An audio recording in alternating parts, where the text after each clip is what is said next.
Absolutely, Ben. And I just want to first talk about Rishi Sunak because he did get quite a warm welcome at the airport. You know, lots of song and dance, and symbolic, as you pointed out, because of his Indian heritage. He will be having a bilateral meeting with Prime Minister Modi on the sidelines of this summit. And there will, of course, be talks and things such as Russia and Ukraine, but also trade. And particularly on trade, here's what he said. He said that a free trade agreement with India is not a given. Now, that is a sharp departure, Ben, from the kind of language that we have seen from the British, where they wanted to, in fact, conclude a trade deal by Diwali, that is 2022. And if we go on from here, it gets into tricky territory if it's not really done very soon, because India will go into elections next year, and then it all shifts to domestic policy rather than, foreign policy and trade-related issues. Nikhil, it's a funny gathering, this, isn't it? As we said, it's the 19 biggest economies in the world, plus the European Union. Some have very little in common, except the fact they are just big economies. Is it wishful thinking, perhaps, that they can make real decisive progress at a meeting of this sort? Well, that is increasingly the criticism of multilateral orders like the G20, where, there's very little that is common among a lot of these countries. And clearly you can see a lot of those divides at this summit even before it begins, Ben, because on the one hand, you have countries like India that want things such as climate finance, for instance, on the agenda, debt relief for some of the lower income countries, as well as a reform of the multilateral order.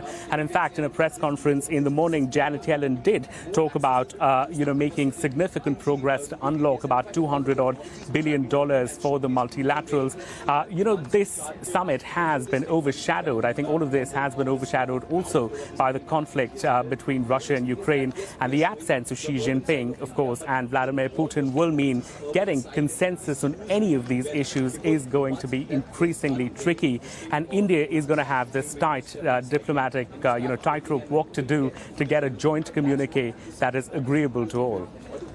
Yeah, and Nikhil, briefly before we go, just a word on those two missing leaders. Of course, Russia and China not attending, particularly President Putin not there, given that the focus of many of these discussions will be his war in Ukraine.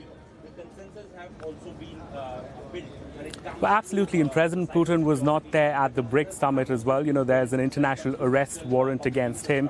But I think a lot of the geopolitical pundits are really talking about Xi Jinping's, absence. And there could be a number of reasons that are speculated for that.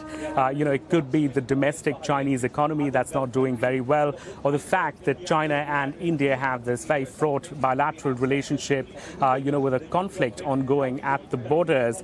And also, generally, this could perhaps shift, signal a shift in Chinese foreign policy, many say, with China trying to stay away from these multilaterals that are dominated by the Western countries, because China does attend summits like the BRICS or the Shanghai Cooperation Organization summits. It clearly doesn't want to be here at this point in time.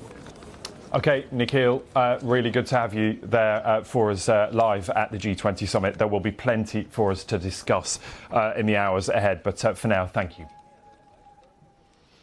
Around the world.